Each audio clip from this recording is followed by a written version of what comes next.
किती वेळ लागणार आहे आणखीन त्यांना यायला? आली आहे फ्लाईट, येतीलच थोड्या वेळामध्ये.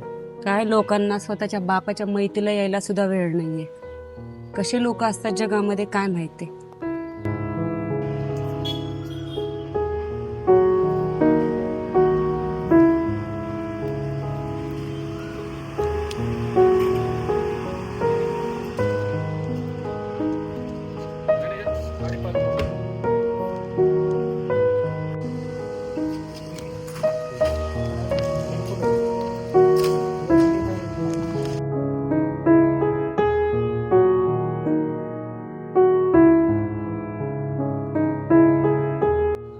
मोक्ष इव्हेंट मॅनेजमेंटचे तुम्हीच का? Yes sir, yes. तर क्रिश सर, सगळी तयारी झाली ना? हा सर. अमोल, सगळी तयारी झाली आहे ना? हो सर, सगळी तयारी आपण केलेली. सर, लाकडं रचून ठेवली आहेत, भटजी पण आलेत आणि आता अग्नी दिला की आपलं सगळं काम होऊन जाईल.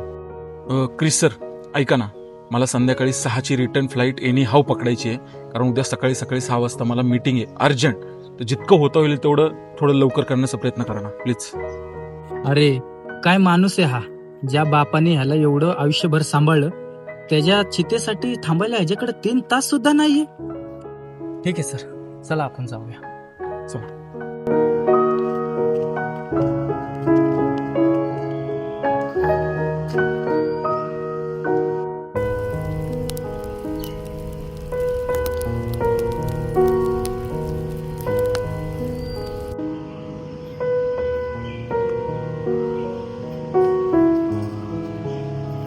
क्रिश सर, खरंच तुम्ही चांगली व्यवस्था केली.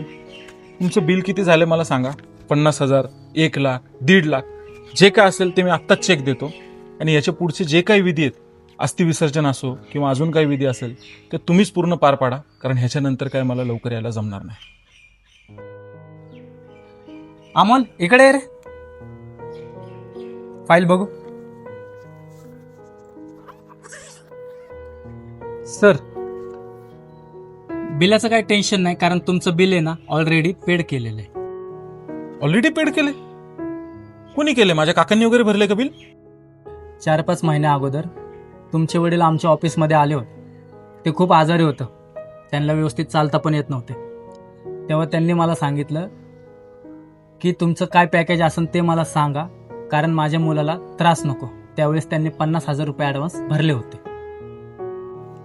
आणि जाताना तुमच्या वडिलांनी मला सांगितलं की जर माझा मुलगा आला तर त्याला हे लेटर द्या. हे लेटर तुमच्या वडिलांनी तुमच्यासाठी दिलंय.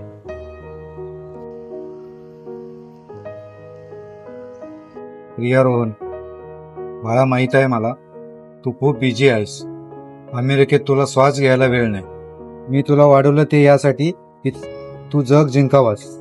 एका म्हाताऱ्याच्या पेत्यासाठी तू नुकसान करून घेऊ नकोस, म्हणून मी माझ्या मरणाची सोय अगोदरच केली आहे. एजन्सीला पैसे दिलेत, ते सगळं करतील. तू आलास तर बरंच आहे, नाही आलास तर मला राग नाहीये.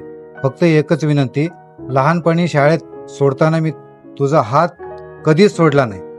आज अग्नी देताना तुझा हात थरथर देऊ नकोस. लवकर परत जा, तुझी बायको वाट बघत असेल. तुझा बाबा.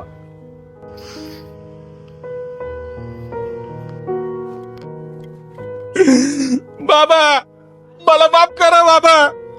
माझं चुकलं बाबा. मी तुम्हाला कधीच नाही समजू शकलो बाबा. क्रिश सर, मी तुमच्या पाया पडतो. मला अमेरिकेला नाही जायचं.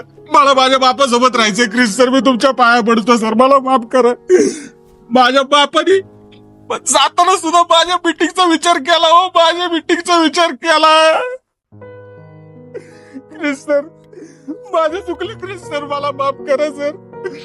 माझ्या बाबा मला सोडून गेला. हो, माझे बाबा माझ्या मीटिंगचा विचार केला. हो, त्यांनी मला नाही जायचं अमेरिकेला सर. मला माफ करा. मला बाबांपाशी माझ्या राहायचंय बाबा.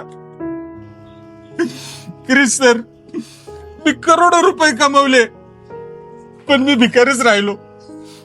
आणि माझ्या बापाने जाताना सुद्धा माझ्या मीटिंगचा विचार केला. आणि मी हे 3 तासाची माझ्या बापाची किंमत मोजत होतो. बाबा, मला नाही जायचं बाबा अमेरिकेला. मला इथंच राहायचंय बाबा तुमच्या पाशी. मला माफ करा बाबा, मी तुम्हाला नाही समजू शकलो बाबा, मी नाही तुम्हाला समजू शकलो. मित्रांनो, प्रीपेड फक्त सिम कार्ड असतं, बापाचं प्रेम नाही. जे आईबापाने आपल्याला लहानपणापासून शेवटपर्यंत सांभाळलं, त्यांचा आयुष्याचा शेवट एवढा वेदनादायी व्हावा असं कोणालाही वाटणार नाही आणि ते होऊच नाही. तुम्ही फॉरेनला जाता, मस्त पैसे कमावता, पण आपल्या आईबापांना पण वेळ देत जा, त्यांच्यासाठी वेळ काढा. तुम्हाला काय वाटतं कमेंटमध्ये नक्की सांगा.